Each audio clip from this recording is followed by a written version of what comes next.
अल्लाह और भगवान में क्या अंतर है? अल्लाह और भगवान में क्या अंतर है या एक ही है? नहीं, अलग अलग हैं। अलग अलग ये है कि भगवान जो हैं वो 5 अक्षरों से मिलकर बने हैं, भागवान। हम प्रकृति को ही भगवान मानते हैं। भगवान मतलब ब्रह्म, ब्रह्म मतलब ईश्वर, जिन्हें राम और कृष्ण और नारायण कहते हैं। भा मतलब भूमि, गा मतलब गगन, वा मतलब वायु, वा मतलब अग्नि, ना मतलब नीर। ये प्रकृति को ही हम भगवान मानते हैं। हम सब में ईश्वर का दर्शन करते हैं। हमारे भगवान सब में रहते, इसलिए हम पीपल की पूजा करते, तुलसी की पूजा करते, समुद्र की पूजा करते, नदियों की पूजा करते, पत्थर की भी पूजा करते हैं, क्योंकि हम अपने ईश्वर को सब में देखते हैं, जबकि वो लोग अपना भगवान सब में नहीं देखते हैं। वो अपने अल्लाह को सब में नहीं देखते, हमारे ईश्वर को हम सब में देखते हैं। ठीक है, तो अंतर ये है कि कहाँ राजा भोज और कहाँ गंगू तेली। अच्छा, थोड़ा अल्लाह का भी बताइए। हैं? अल्लाह का भी बताइए। वही तो बता रहे थे। हैं? कोई नहीं, वही तो बता रहे थे, कहाँ राजा भोज, कहाँ गंगू तेली। देखिए, ये जमीन, ये आसमान, ये हवा, ये पानी, ये आग, इन सब को मुसलमान भगवान का मानता है, मगर इनको भगवान नहीं मानता। दूसरी बात, आपने सही कहा, मुसलमान अपने अल्लाह को हर चीज में, सब में नहीं देखते। ये सही बात है। मुसलमान हर चीज अल्लाह के कुदरत में है मानते हैं, मगर हर चीज में अल्लाह है ये नहीं मानते। हर चीज अल्लाह के कब्जे में है। जैसे जमीन अल्लाह के कब्जे में, सूरज अल्लाह के कब्जे में, हवा अल्लाह के कब्जे में, हर चीज अल्लाह के कब्जे में है, मगर हर चीज में अल्लाह है ये नहीं मानते। देखिए, हर चीज में भगवान को मानना, हर जगह भगवान को मानना, ये वेद और शास्त्रों की खिलाफ वर्जी होती है। मसलन आप भगवत गीता पढ़िए, अध्याय नंबर 9, श्लोक नंबर 4, मया तदमिदम सर्वम जगदव्यक्तम मूर्तिनामस्सानि सर्वभूतानि न चाहम तेष्वस्थितिः। इसका मतलब ये है कि हर प्राणी, हर चीज मेरे अंदर है, मगर मैं उनके अंदर नहीं हूं। यानी हर चीज मेरे कब्जे कुदरत में है, मगर मैं उनके अंदर नहीं हूं। फिर वो कहां रहता है?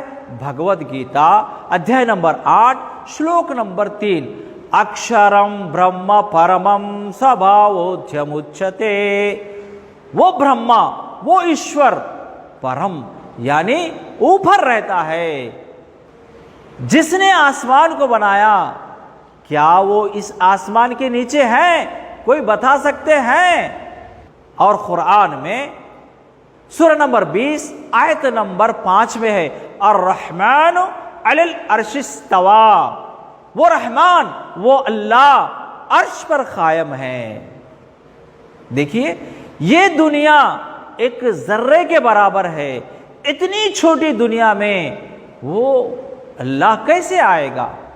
इससे पता चला कि भगवान ईश्वर अल्लाह सृष्टि में नहीं रहता। पेड़, पहाड़, समंदर, नदी, ये पत्थर, ये सब सृष्टि है। मुसलमान सृष्टि की पूजा नहीं करता। जिसने इस अंडपिंड ब्रह्मांड को बनाया, जिसने इतने बड़े संसार को बनाया, मुसलमान उसकी इबादत और बंदगी करता है, सृष्टिकर्ता की पूजा करता है, सृष्टि की नहीं। सृष्टि की पूजा करने का वेदों शास्त्रों में, धार्मिक ग्रंथों में सख्ती के साथ मना किया गया है। इसका अंजाम नरक बताया गया है। मसलन यजुर्वेद अध्याय नंबर 40 मंत्र नंबर 9, अंधात्मा प्रविशन्ति असंभूति मुपासते ततोबोय इवते तमोय उसंभूत्याग्रतः। जो लोग इस सृष्टि की पूजा करते हैं और जो लोग बनाई हुई चीजों की पूजा करते हैं, ऐसे लोग अंधकार नरक में प्रवेश करेंगे, अंधकार नरक में दाखिल किए जाएंगे। कुरान में सूरह नंबर 5 आयत नंबर 72 में वमावाहुन नार वमा लिज़्ज़ालिमीन मिन अंसार, ऐसे लोगों का ठिकाना जहन्नम की आग होगा और इनका कोई मददगार नहीं होगा। उस सृष्टिकर्ता को छोड़कर उसकी बनाई हुई चीजों की, सृष्टि की पूजा करना, इसका अंजाम नरक होता है। इसीलिए मुसलमान सृष्टि की पूजा नहीं करता। अब मैं आपको अल्लाह के बारे में मुख्तसर से बताऊंगा। वो अल्लाह एक है, अकेला है।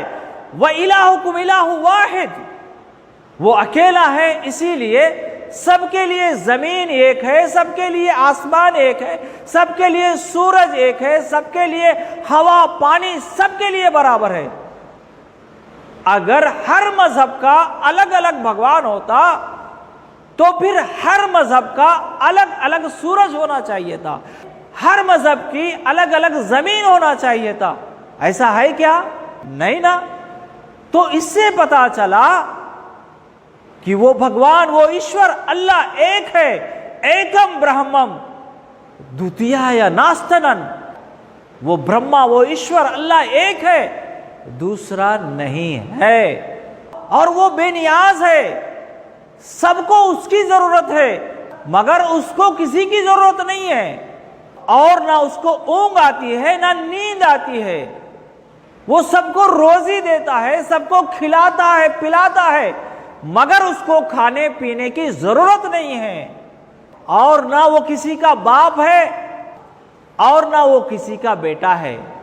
वही जिंदगी देता है, वही मौत देता है, वही दोबारा जिंदा करके इंसानों की जिंदगी का हिसाब लेता है, और वही एक पानी के खतरे से मां के पेट के अंदर इंसानों को बनाता है, और वही आसमान से बारिश बरसाता है और जमीन से अनाज निकालता है।